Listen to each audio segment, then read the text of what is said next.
来关心冰岛的东南部，冰冻25时熊熊放弃。当时呢，有25个人的旅行团当在内底，警方遂赶紧出动200外的救援人员去抢救。这件事故有造成2个美国游客，一个人死亡，一个人重伤。另外，在非洲的国家苏丹，因是受到大水害的影响，大坝放弃。目前已经知影造成132个人亡生。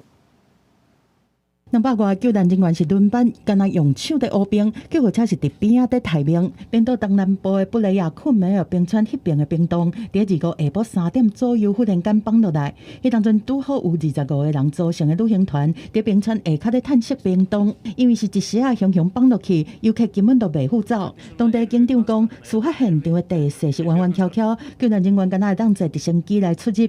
救援行动中嘛，因为受危险无法度继续，只好伫暗时时阵暂停。而且伫过灯光透早7点才阁恢复。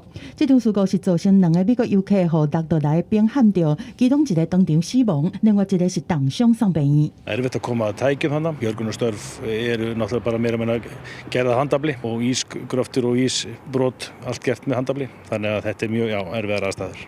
非洲国家苏丹连续几天的大水雨加上做大水，造成东部红海州的阿尔巴特大坝规个放弃。到最后至少20个庄仔头拢淹去，受灾的人是到5万人才侪。